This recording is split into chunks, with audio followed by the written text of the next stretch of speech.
Eu quero convidar você a abrir comigo em Lucas capítulo 10. A história é conhecida e nós vamos a mais um momento em que Jesus fala conosco. Eu vou convidar você a ficar em pé, você já ficou em pé tantas vezes, só para você mudar de posição e quem sabe você esticando as canelas aí, você resiste um pouco mais, tá certo?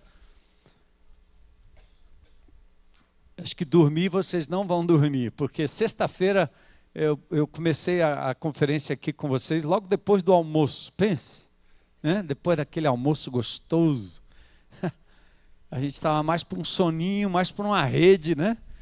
Mas vocês foram nota 10, nota 1000, puxa vida, muito bom.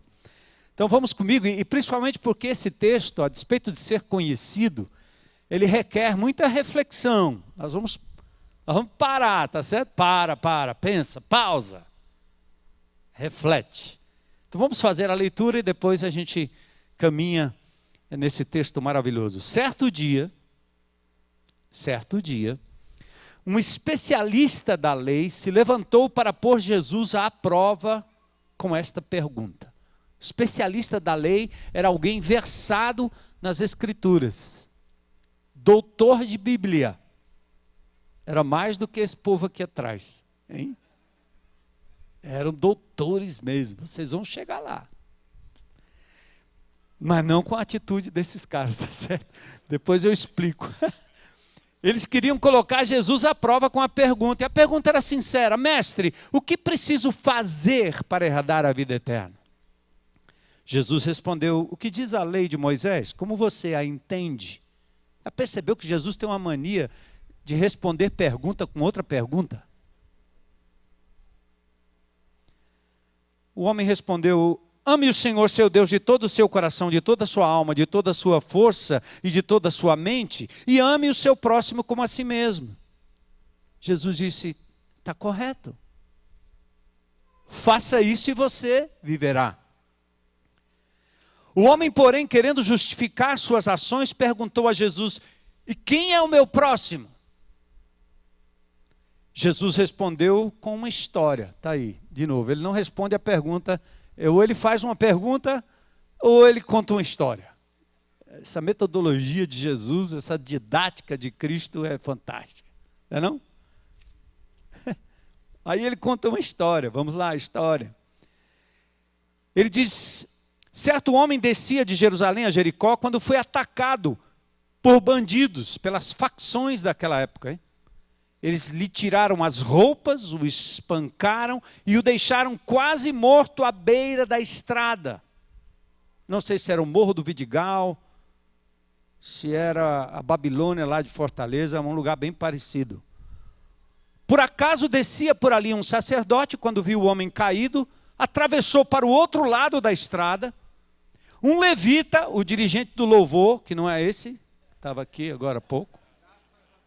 Esse irmão aí, não, mas era um parecido, viu? Mesmo cargo. Hein? Primeiro o pastor passou e deu a volta. Eu, hein? Uhum. Aí o levita fez o mesmo caminho. Ele fazia o mesmo caminho, viu o homem caído, mas também atravessou e passou longe. Aí vem um samaritano, o improvável. E ao ver o homem, teve compaixão dele. Foi até ele, tratou seus ferimentos com óleo e vinho, os enfaixou, depois colocou o homem em seu jumento, era nordestino esse aí, jumento, e o levou para uma hospedaria, onde cuidou dele. No dia seguinte, deu 2 moedas de prata ao dono da hospedaria e disse: cuide desse homem, se você precisar gastar a mais com ele, eu lhe pagarei a diferença quando voltar. Qual desses 3 você diria que foi o próximo do homem atacado pelos bandidos? Perguntou Jesus. Outra pergunta.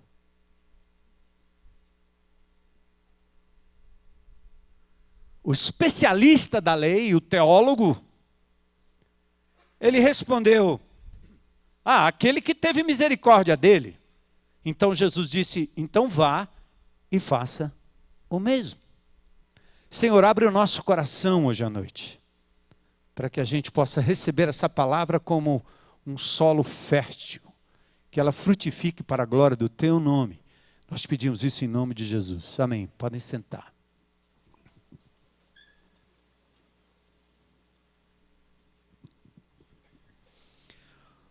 Bom, o contexto da palavra é a pergunta feita pelo doutor da lei.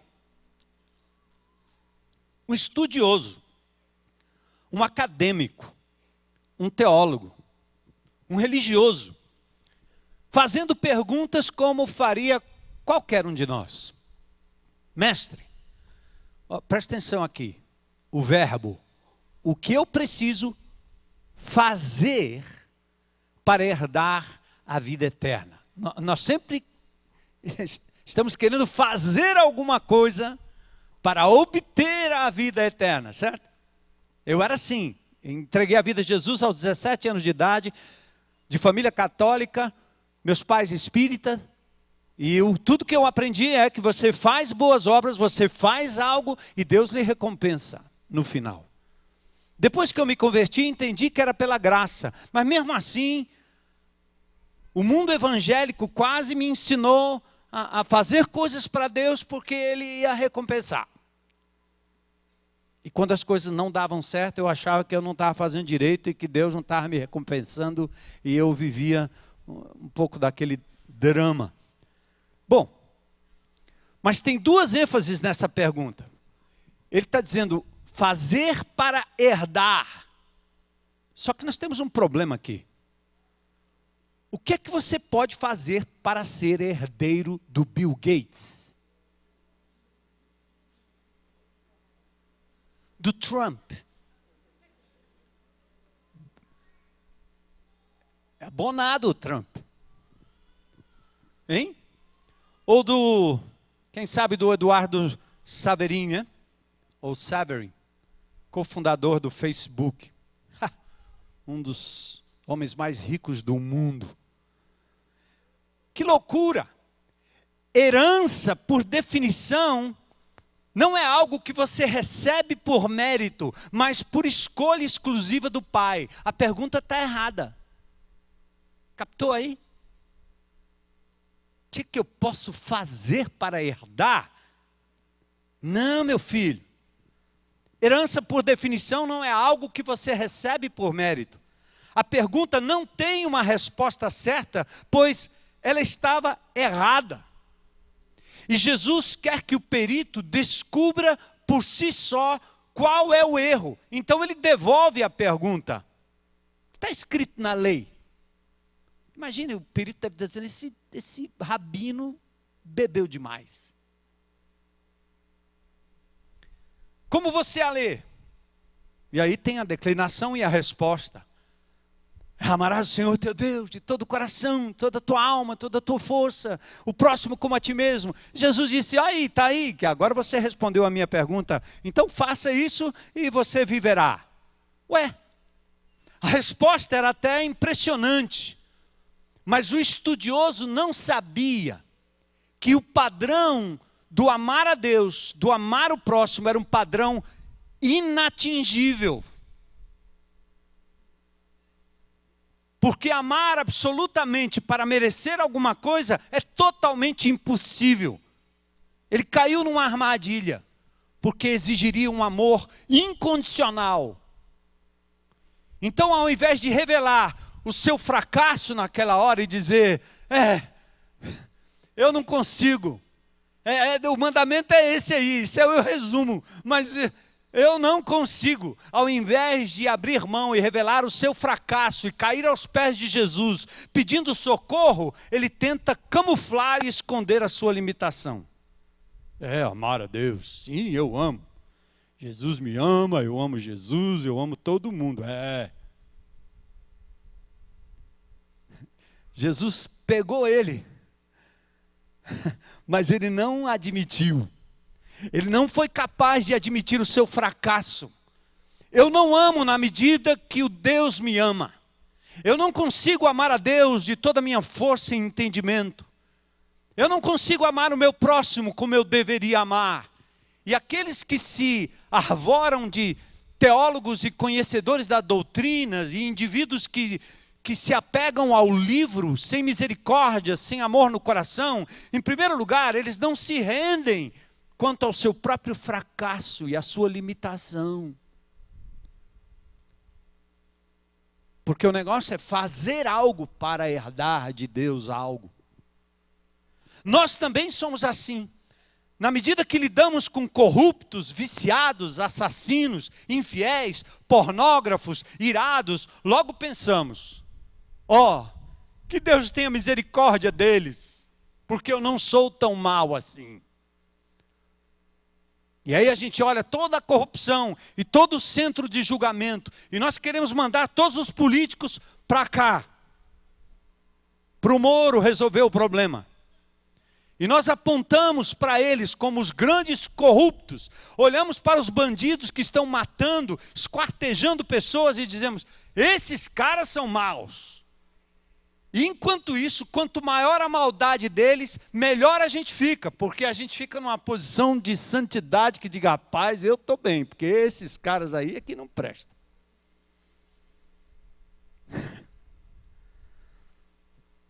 Logo pensamos, Deus tenha misericórdia dele, porque eu ando muito próximo do padrão da lei, da igreja, das regras. Nosso orgulho e nossa prepotência e ingratidão, eles se tornam amparados por um mínimo ou um pseudo conhecimento das Escrituras que não nos permitem ver que, embora haja pessoas no vale ou nas encostas da montanha, enquanto nós nos vemos no pico da montanha, nós não entendemos que o padrão é tocar as estrelas e nós nunca vamos conseguir. Nós não temos alternativa senão cair diante do Senhor dia a dia e dizer, misericórdia de mim, Senhor. Mas a gente olha aqueles que estão lá no vale, porque a gente está aqui no pico da montanha Batista, a gente diz, esses miseráveis pecadores, olha o que eles estão fazendo. E nós incorporamos o juízo sobre qualquer pessoa, e vamos perdendo a misericórdia e a possibilidade até de nos aproximarmos dele, e entendermos que eles são feitos da mesma matéria. E que o padrão divino não é o cumprimento das regras eclesiásticas, mas o padrão divino é esse amor incondicional, infinito, é alcançar as estrelas.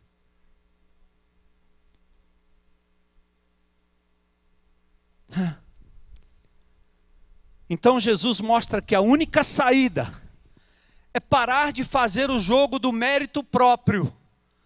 Pois Deus nos amou quando éramos inimigos, perdidos, blasfemos, indignos e contrários à sua vontade. Entendeu? Deus me amou quando eu não prestava de modo algum. Deus me amou quando eu estava longe dele. Deus me amou quando eu era inimigo. Eu não precisei me tornar bonzinho para que ele me aceitasse. E logo o tempo passa e eu vou me esquecendo dessa graça. Eu vou achando que, na verdade, eu que mereço que Deus olhe para mim, cuide de mim, me ajude e me dê o que eu quero. E aí eu começo a achar que os bandidos é que não merecem, mas eu mereço. E aí nós vamos nos distanciando da realidade, nos tornando semideuses. Pastor Silvado disse uma frase muito linda, mais que perfeitos. Estão comigo, né? Ao invés de admitir sua limitação, o estudioso da lei, sabe o que ele faz agora? Ele vai tentar baixar o nível de exigência da lei, a um ponto que ele consiga atingir por conta própria. Ele agora tem um artifício intelectual, inteligente. O amor é um negócio muito lá em cima. Então, peraí, eu preciso baixar o nível da lei, que é para eu me enquadrar como alguém que é aceitável, incólume, perfeito e assim por diante. É como se estivéssemos num planetário, onde o limite não é o universo real lá fora, mas o teto aqui é bem... Aí, tá vendo as estrelas? Estou chegando. Mas ele, querendo justificar-se, diz o texto no verso 29, perguntou a Jesus: sim, é para amar o próximo? Então, quem é o meu próximo? Ele quer que Jesus resolva e defina logo quem são os próximos, que é para ele sair-se bem na fita. Está entendendo? O estudioso tenta uma saída perguntando exatamente quem é o próximo. A palavra no grego quer dizer literalmente aquele que está próximo de mim, um vizinho, um parente, um colega, um amigo. É uma coisa assim de intimidade, tá certo? Então, se eu tenho que amar os próximos todos, mas, por favor, limita aí. Porque meu filho, meu marido, minha filha, meu parente, meu querido, esse aqui sim. Agora aqueles caras lá fora, não. Por favor, diminui aí o negócio. Minha igreja é para os meus filhos, não me desinstala.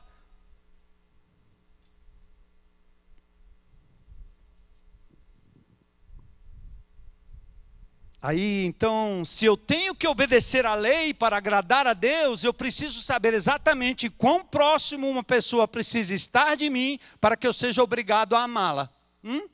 Meus vizinhos, meus amigos de colega de trabalho, meus parentes, os da minha família. Familiares, parentes, vizinhos, pessoas do meu bairro, da minha cidade, seriam todos igualmente próximos? É muita gente. Então, por favor, delimita aí, Jesus. A tarefa parece tão abrangente que bom seria limitar o círculo dos meus próximos. Então, ao invés de arrependimento e total dependência de Deus, nós preferimos tê-lo como juiz, capaz de nos recompensar quando fazemos algo de bom pelo próximo que nós selecionamos. Amor seletivo. Vou contar rapidinho uma história. O Celebrando a Restauração está em todos os presídios de Fortaleza. Convênio com a Secretaria de Justiça do Estado do Ceará. Tal é a intimidade do secretário com a igreja, o secretário de justiça, porque a igreja vai voluntariamente, pinta o presídio, planta flores no presídio. Nós vamos para o presídio fazer limpeza entre as alas e tiramos 2 carretas de lixo lá de dentro. De quando em quando nós vamos para lá. O povo todo com máscara na boca e metendo a mão lá no lixo. E a gente sai arrastando todo aquele lixo. E no meio do lixo vem pacotes de celulares, pacotes de chip de celular. E os bandidos gritam: aê, pastor! Ei, maneira aí! Vou te pegar, você está levando o nosso bagulho aí. Os crentes arrastando, limpando, está limpando as coisas que os caras jogam lá de fora, com estilingue, com coisa, para cair lá dentro. Mas nós vamos lá, amando, limpando, lavando, fazendo. Um dia o secretário ligou para mim, doutor Hélio Leitão, fez o comunicado para a gente, pediu que nós atendêssemos um pedido. Houve uma rebelião, eles queimaram os colchões, então os presos daquela unidade, que tinha parentes com posses, eles repuseram os colchões e eles estavam dormindo sobre colchões. Mas havia 1000 presos que não tinham onde dormir. E porque estavam no chão, sofrendo naqueles lugares gélidos, frios, às vezes sujos, eles estavam ameaçando uma rebelião. E a tensão foi ficando ruim. E o homem ligou para mim, o secretário, falando: vocês têm como nos ajudar, igreja? Igreja do Bacaxeri, tem que vocês fazerem uma ofertinha aí de alguns colchões? Eu disse: quantos presos estão sem colchões? Ele disse: 1000. Eu disse: nossa, 1000 colchões. Quanto é que custa um colchão para o Estado? R$146. Aí fizemos uma tomada de preço, disse: quem sabe a gente vai conseguir alguns colchões. Eu fui para a igreja no domingo à noite, disse: amados irmãos, Deus está nos chamando, vamos comprar colchões para aqueles homens que estão lá na cadeia, bandidos, estupradores, assassinos, traficantes. Vamos levantar uma oferta para a gente comprar colchões. Amém, amém, amém. O cara fala amém. Quem está sentado aí ouve bem pouquinho amém, mas ele quase repete, o dirigente, né? Quando ele quer ouvir um eco que ninguém responde, aí ele acha que responde. Amém, amém, amém, amém, amém, amém. eu falei e o povo... Aí eu disse, legal, domingo que vem nós vamos levantar uma oferta aí. Eu arrumei uns colchões, né? A gente arrumou lá, fazendo uma cotação a R$49. Ó, o Estado compra por 140. A gente comprou por 40. O resto é para o bolso de não sei quem. E aí, durante a semana, eu fui bombardeado de e-mails e WhatsApp de pessoas dentro da congregação dizendo, pastor, o senhor foi longe demais. Porque eu dar a minha oferta para esses bandidos dormirem em cima, não. Não, não, não. Aí, meu amigo, ufa, eu fui para a presença de Deus, chorar na presença de Deus. Domingo eu voltei lá de novo e antes da pregação eu disse, olha, eu não sei nem o que eu vou pregar aqui, mas tem uma coisa que Deus quer que eu fale para vocês, porque Ele falou para mim. É hipocrisia você querer fazer o bem para menininho carente, bebezinho carente, porque isso te sensibiliza. E você não quer fazer um bem a um ser humano desgraçado que se perdeu no pecado. O amor de Deus não é seletivo. Amém? Amém? Ó. Se eu fizer uma oferta, sai 1000 colchões. A igreja supriu 1000 colchões, depois que Deus falou aquele dia. Nós entregamos os colchões. O que aconteceu depois foi que um amado irmão, junto amigo de um outro que tinha reclamado dos colchões, esse amado irmão foi bater no fórum um dia para fazer um levantamento não sei o que, saiu preso. Um cara rico, gente fina, incapaz de matar uma mosca. Ele havia tido um caso com uma mulher que colocou a filha para cima dele e o acusou de estupro de vulnerável. Ele não tinha nada a ver com a relação com a menina, mas sim com a mãe, tinha sim. E o negócio correu à revelia, porque o advogado não o avisou do julgamento. Ele estava com o mandato de prisão, ele não sabia, vivendo na boa por aí, indo na igreja. Aí foi no fórum, quando chegou lá, levantou a ficha, saiu preso. Aí ele foi para a delegacia. Da delegacia para onde ele foi? Para o presídio. Porque o juiz não poderia dar nenhuma pena alternativa se ele não fosse passar pelo presídio. É obrigado a passar por lá. Aí o juiz pode dar uma outra sentença. Se tiver uns magistrados aqui, me ajudem. Aí esse camarada, porque era o artigo...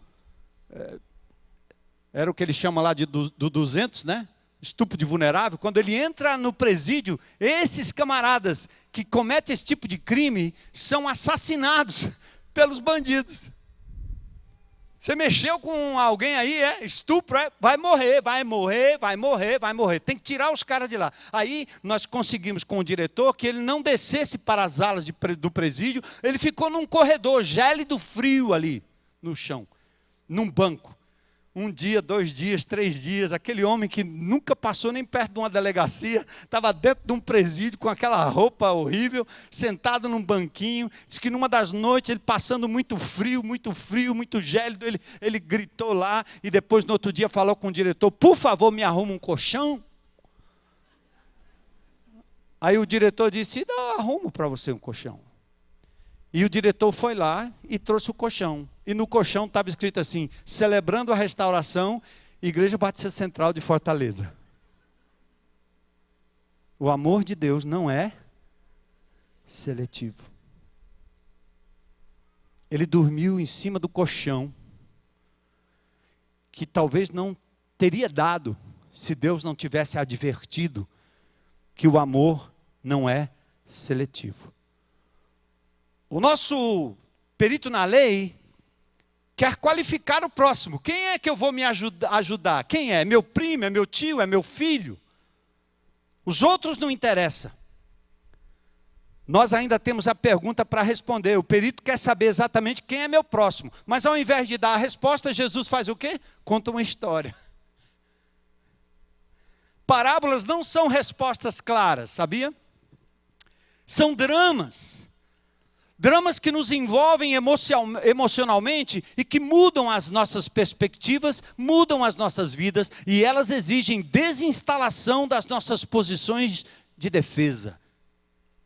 Aprender uma teoria, uma doutrina, uma lição, isso é simples. A parábola não, ela é checkmate. Elas exigem desinstalação. E hoje à noite, para interpretar a parábola, você precisa descobrir onde é que você se encontra nessa parábola, tá certo? Vem comigo. Como foi com o perito, que seja comigo também e com você agora. Um homem descia de Jerusalém para Jericó quando caiu nas mãos dos assaltantes. Pronto, sem roupa, espancado, deixado quase morto. Temos uma história que poderia ser manchete dos jornais de hoje, certo? Esse era um caminho ermo, sem habitações, cheio de pedras e crateras e cavernas. Um paraíso para os ladrões sem paletó. O viajante foi espancado quase à morte. Mas teve sorte de estar na rota de pessoas religiosas, né? Hein? O cara foi espancado e foi largado exatamente na rua onde passavam os diáconos, os seminaristas, os pastores, hein? Os apóstolos, os ministros e os professores. Hein? Que legal. Aconteceu estar descendo pela mesma estrada um sacerdote. Quando viu o homem, o que ele fez? Passou pelo outro lado. O levita chegou ao lugar, viu, mas passou pelo outro lado. A história é de tragédia. A história aqui é de indiferença e de heroísmo também.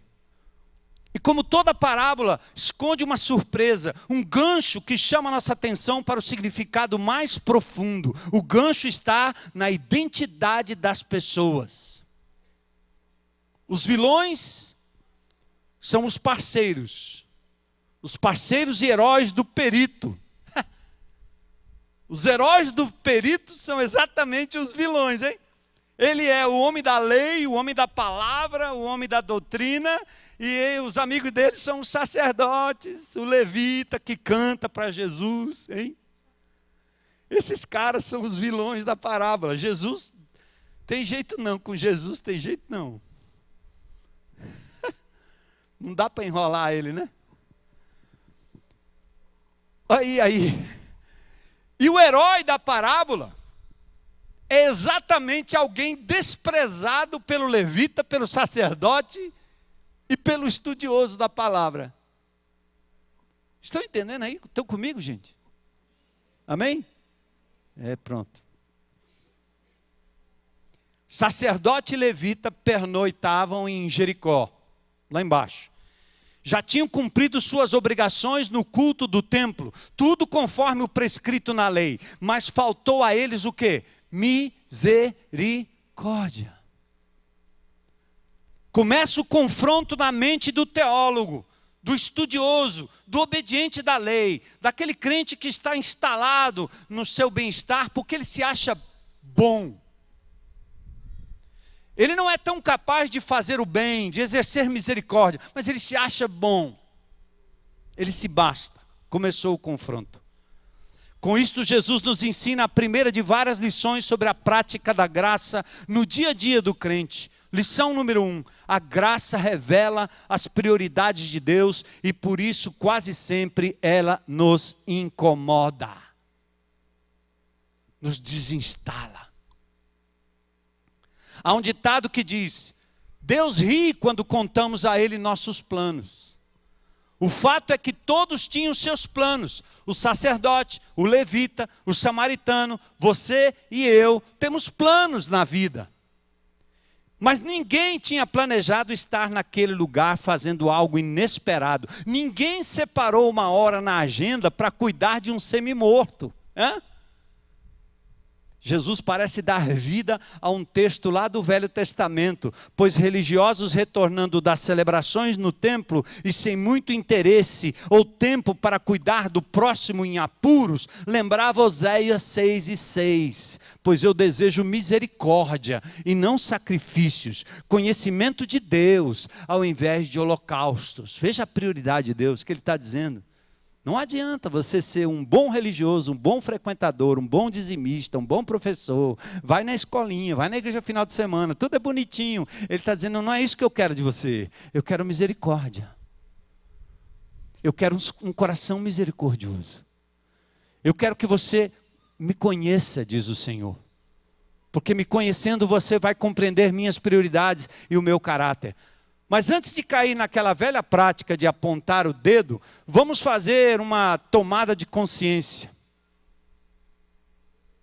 Eu vou ler um trecho de um artigo que passou pelas minhas mãos.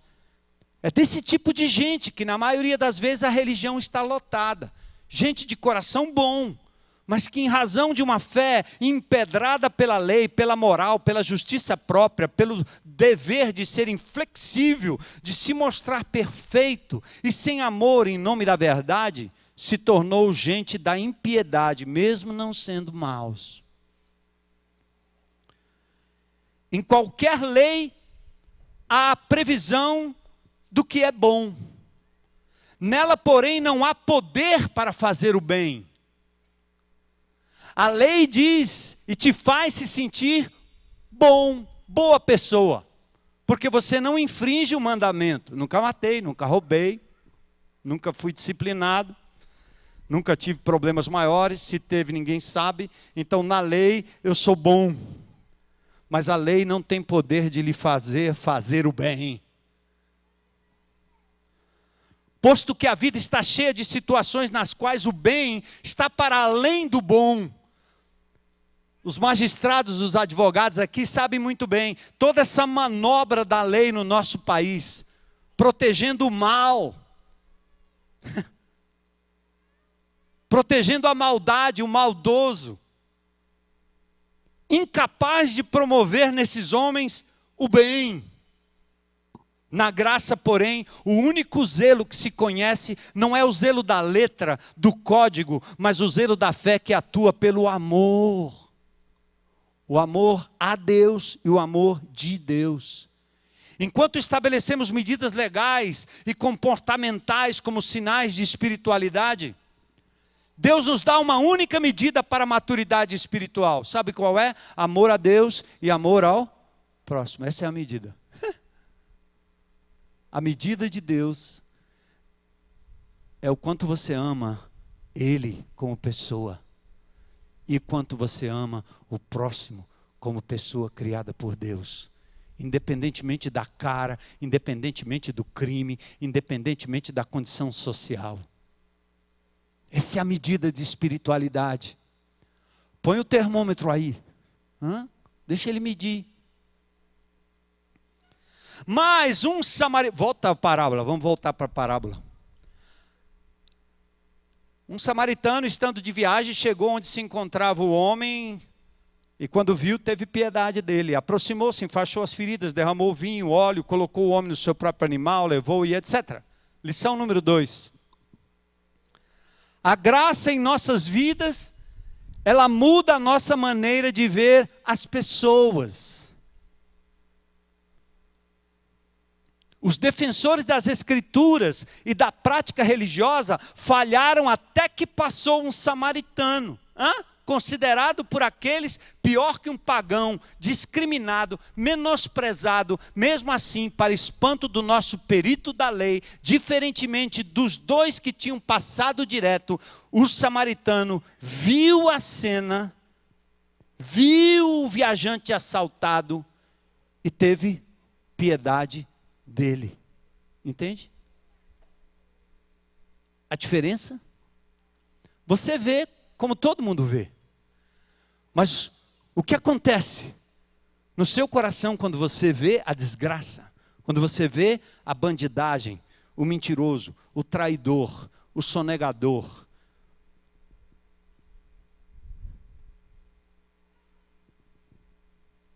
Essa é a medida.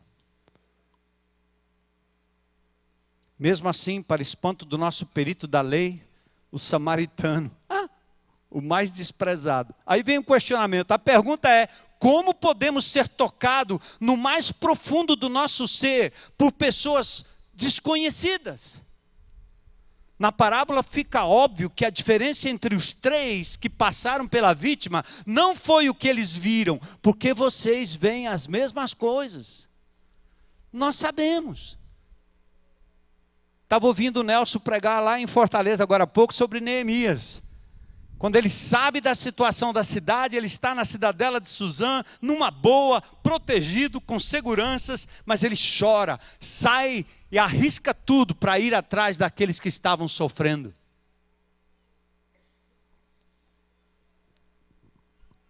Enquanto o sacerdote e o levita viram a vítima o suficiente para passar ao largo, só o samaritano viu a vítima através dos olhos de alguém que sabia o que era ser vítima.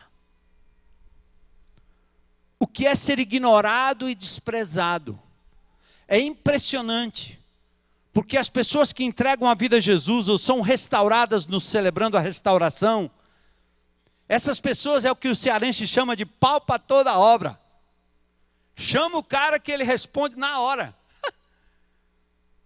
Nós temos um lá que vai para os presídios todos, ele foi preso. Aí quando ele chega no presídio, o cara olha para ele e diz: ei, mano, você não estava aqui, meu? Você não está mais, Jesus me libertou, cumpri meu tempo.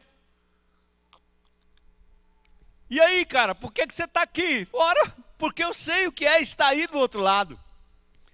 E meu coração queima de amor por vocês, porque um dia alguém me amou. Entende, irmãos? Coisa linda, né? Não foi o que eles viram, mas quem eles eram que fez a diferença. Enquanto o sacerdote e o levita viram a vítima o suficiente para passar longe, o samaritano viu a vítima como os olhos de alguém que sabia o que é ser uma vítima. Por isso que Paulo tinha que chamar a atenção todo o tempo: eu sou o pior dos pecadores, misericórdia de mim, Senhor. Não foi uma questão de ver ou não ver, foi uma questão de se identificar ou não se identificar com o problema. Por que nós perdemos a capacidade de nos sensibilizar com pessoas que precisam da graça? Ora, nós já nos esquecemos quem éramos e de como estávamos há muito tempo. Eu sou bonzinho demais, eu nem me lembro quando eu era do mundo, quando eu não tinha Jesus, quando eu estava na beira do inferno, bonzinho, mas na beira do inferno. Jesus te tirou dali, da lama do pecado, da condenação eterna. E o tempo vai passando, você vai se esquecendo disso. Precisa vir um indivíduo que foi bandido, que entregou a vida a Jesus, se recuperou, quase morre. Aí esse cara aqui se enche de misericórdia, porque ele sabe, está na pele, está na veia, está marcado, tem as balas. Eu vejo essa turma toda em Fortaleza o tempo todo. Esses caras estão com a misericórdia na ponta da língua. Eles não conhecem teologia, mas eles são inundados pelo amor e pelo poder do Cristo vivo. O Espírito Santo trabalha na vida deles, a prontidão é rápida. Eles fazem como aquele cego. Eles não têm o que discutir, não tem que discutir nada, não tem que explicar nada. Eu era cego e agora vejo.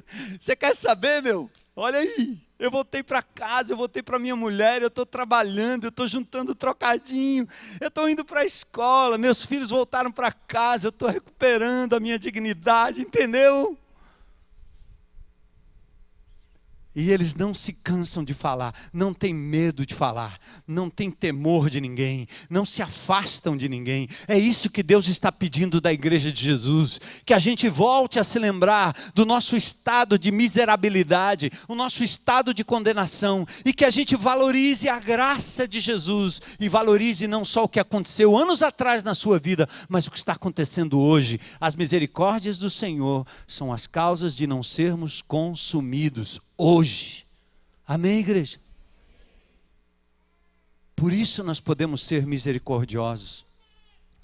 Se vamos ministrar com a graça que fomos ministrados, temos que nos manter conscientes dessa graça, sendo conscientes das nossas próprias falhas, limitações e feridas. Por isso o CR é tão lindo. O que mais podemos aprender sobre graça a partir dessa parábola? Lição número 3. exercer a graça demora mais do que pensamos. Leva tempo, calma. A vítima da nossa história, apesar de ter sido ungido com óleo pelo samaritano, esse óleo não é aquele óleo da unção que o cara põe na cabeça e esfrega aqui, ele sai pulando. O pobre estava quase morto. Então não é aquele, chega aí, vamos fazer uma oraçãozinha, traz esse desgraçado aqui para a gente orar por ele. Aí vem a multidão para ver o pobre coitado sendo liberto do demônio. Espetáculo público. Tem mais gente doente sentada na plateia do que o desgraçado com o demônio no corpo. Mas a gente faz um espetáculo. Vamos mostrar aqui como é. Parece o povo no tanque de Betesda. Fica todo mundo sentado lá, aleijado, paraplégico espiritual, paraplégico emocional, esperando um anjo descer para esse indivíduo ser restaurado. E acontece, porque no espiritismo tem cura. Na macumba tem cura. Em todo canto tem cura. É isso que você quer ver? Cura. Você pensa que aquele homem à beira do caminho precisava só de uma oração do samaritano para resolver? Negativo. Custa, amigo. Você tem que trazer para casa. Minha mulher cuidou de 5 prostitutas lá em Fortaleza. Nós só não trouxemos para casa porque ia ser complicado. Né? Esse pastor já tinha 4 mulheres na minha casa. Minha mulher, minhas 2 filhas e minha sogra. Ainda vi mais 5. Aí nós alugamos umas kitnets para elas, né? E nós éramos o papai e a mamãe delas. 3 foram recuperadas para a glória de Deus. A Ritásia, uma delas, não sabia nem ler nem escrever. Se formou na faculdade. Hoje casada com um ex... não era catador, ele tinha um depósito de lixo e reciclado. Passador de fumo. Traficante, se converteu, casou com a Ritásia. Pense na família, linda. Tem filhos agora, a Ritásia. Custa.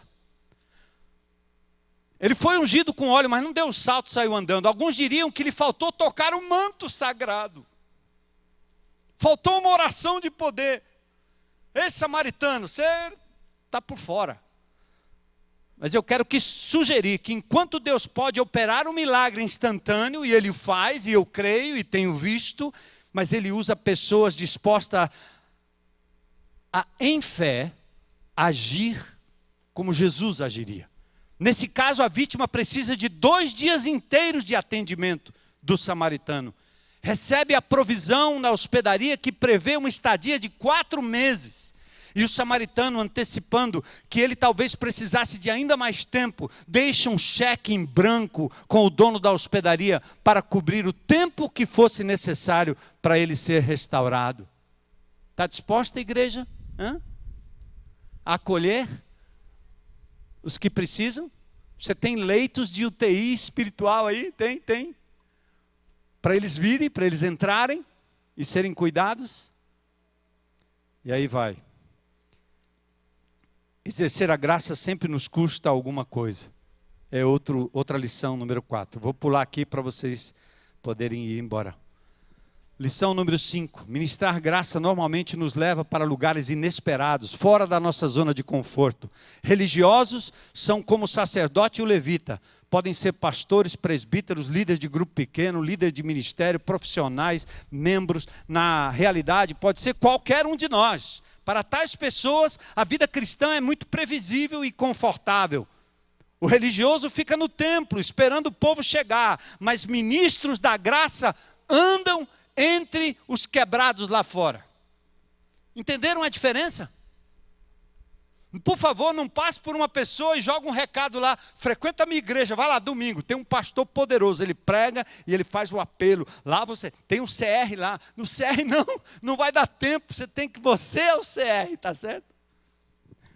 Já pensou o samaritano dizer: ei, meu amigo, estou passando aqui, está aqui o endereço da nossa igreja. Vou deixar um celular aqui pelo Face, você pode assistir o culto no templo.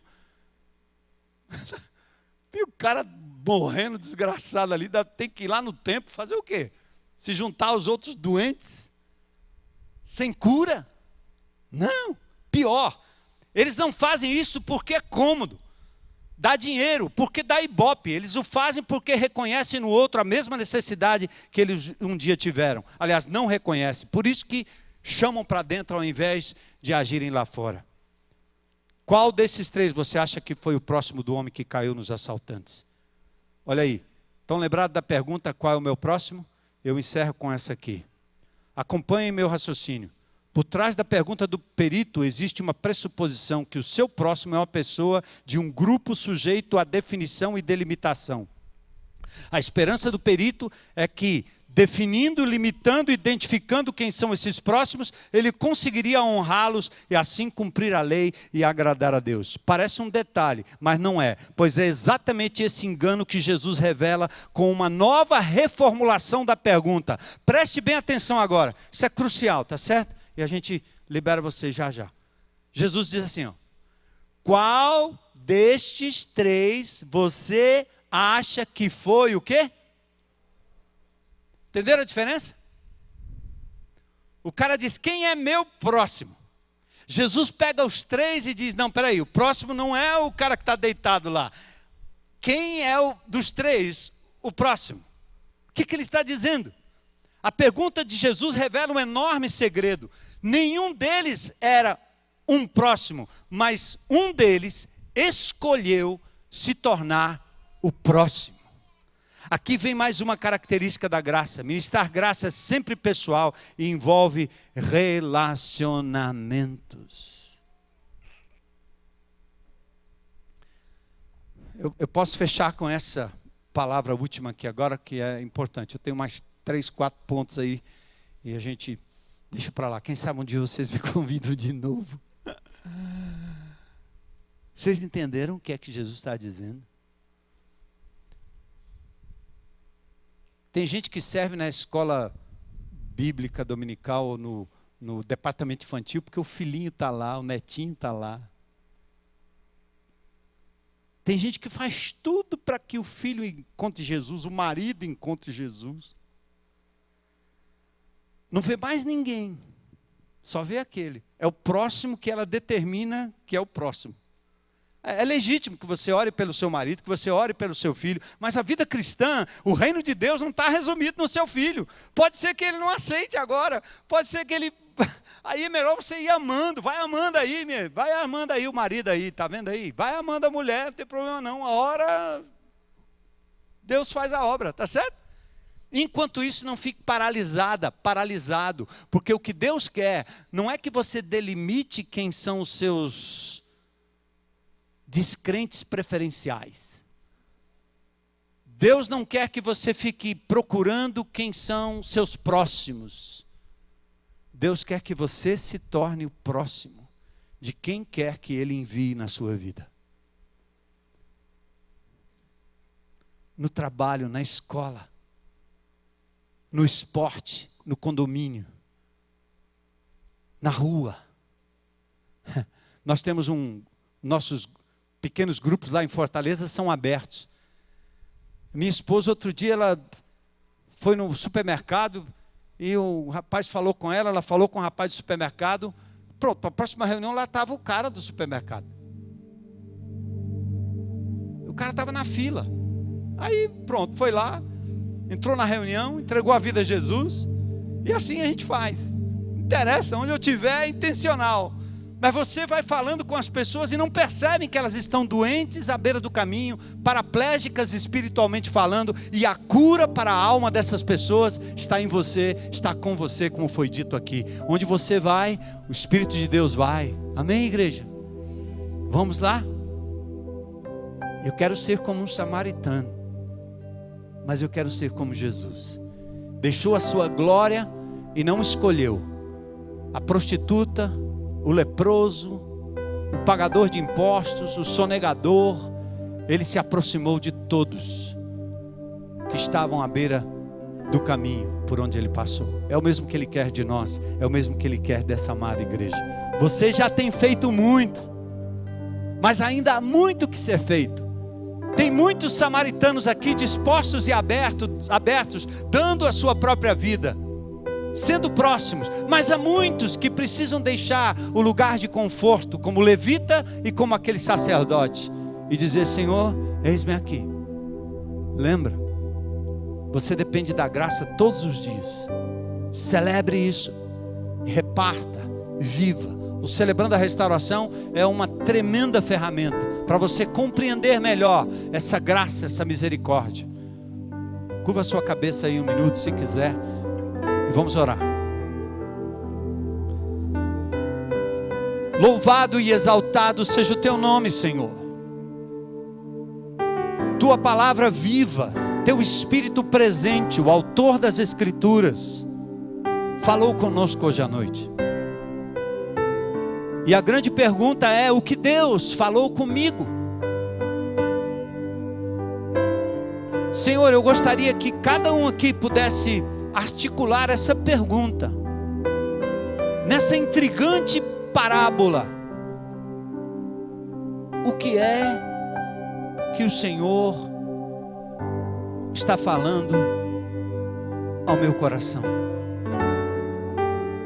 E ainda, Senhor, como eu posso responder? O que eu vou fazer a respeito disso hoje, para a glória do teu nome? Oh Senhor, sensibiliza o meu coração, me faz próximo de qualquer que ao meu redor necessite do teu amor e do teu cuidado. Me desinstala, Senhor, me faz dispor de tempo, do que eu tenho e do que eu sou, da minha casa, de tudo, dos meus bens, em prol do reino, em prol da restauração das estruturas desta cidade, das pessoas, das vidas, daqueles que o Senhor coloca no meu caminho, dia após dia.